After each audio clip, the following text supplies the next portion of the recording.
Hello, everyone. Welcome to the episode of the BG Show. And holy shit, we have a lot to talk about with the Acolyte. That was a roller coaster of an episode. I didn't do an episode 4 review, and there's something I really want to talk about in that one. But this episode was all over the place in a really, really good way, surprisingly. In a bad way, a little bit sometimes. But just really, really, I think, a polarizing episode in a good way. And this is why, let's just get right into it.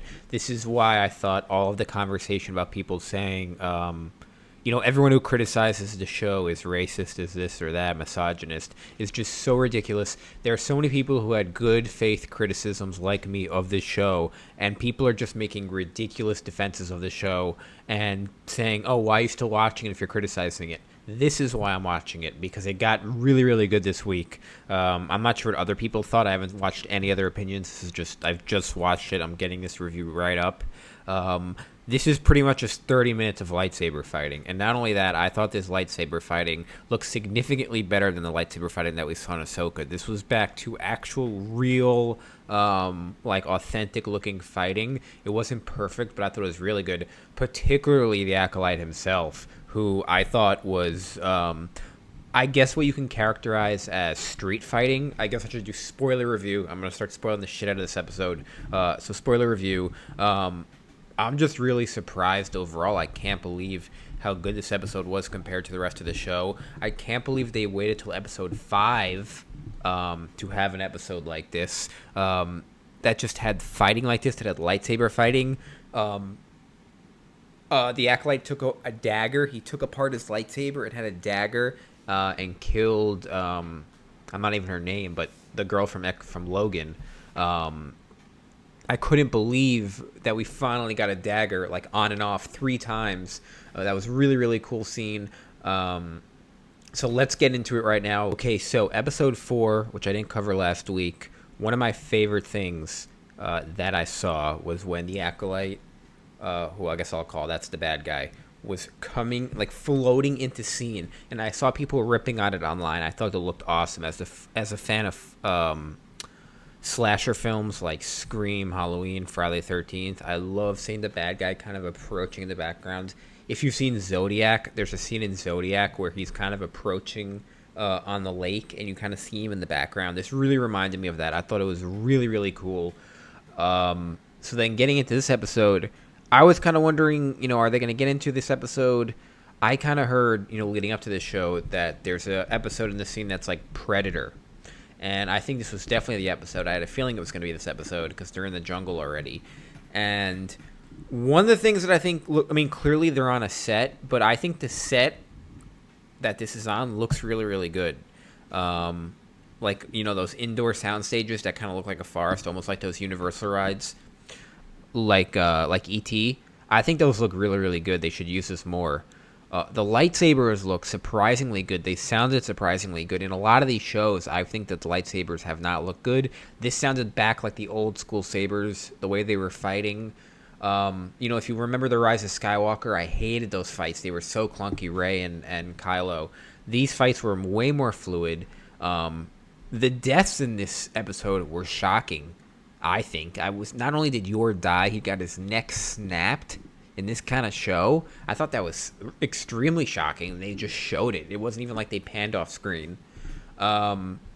This guy is one of my, I can't believe I'm saying it, is one of my favorite guys. One of my favorite, he said he was a Sith, whatever, favorite bad guys to watch fighting. It almost looks like Dominic Toretto, if Dominic Toretto was had a lightsaber. That's how he's fighting. He's really buff. I'm so surprised that they revealed him in this episode. I'm so surprised, and this is where the negatives come in. I'm so surprised that it's Manny Jacinto's character, where you figure it can't be him. It's way too obvious. It's way too obvious. It's way too obvious. It's a red herring. But then they do it anyway. So essentially all of the speculation around the moms, the witches, who's the bad guy. I even had some theories that, a few of the Jedi, the green ball Jedi, everyone was convinced it was the moms. People were saying they couldn't believe it was this guy. So I'm kind of surprised that they showed it was him, and they kind of spoiled it, I thought, because they were constantly showing his arm, and throughout, as he's fighting, I'm realizing how muscular his arm is, and I'm like, that is not a woman's arm. And I know we remember in Black Widow, like with Taskmaster, they clearly use a guy's body when it was a woman at the end. It was the guy's daughter of the Red Room. But I'm really, really surprised that they kind of spoiled it, which I thought was kind of whack, because clearly it wasn't one of the mothers. Clearly it wasn't Carrie Ann Moss. Clearly it wasn't. It couldn't have been any of the female characters. So I thought that was very, very surprising. Like I said before, I mean, some of the favorite things in this episode were just some of the fighting styles that we haven't seen before. I'm going to call it street fighting, almost like Sith street fighting, Jedi street fighting, just hacking with the lightsaber. He pulls his lightsaber out with the dagger. I think was the coolest part of the episode. We still haven't seen that whip that we see in the trailers, I don't think yet, but this was really, really cool. I don't know where this guy's gotten his power from. I'm hoping they explain it, because this guy was powerful as hell. He was fighting everyone. He was killing everyone. They killed off a bunch of characters. I mean, two of the Jedi are dead. Soul, I thought maybe was going to go down, but he didn't. This episode ends with essentially May taking Osha's place. She cuts off her hair, and I have a feeling that Soul knows, but they don't really say it. So I'm hoping this wasn't just an outlier and it doesn't go back to its clunkiness. But this episode was really, really good. I thought this lightsaber fighting was really good. Again, maybe I'm crazy. I haven't watched anyone else's reaction. I was not enjoying the show until now, but I thought this episode was really strong.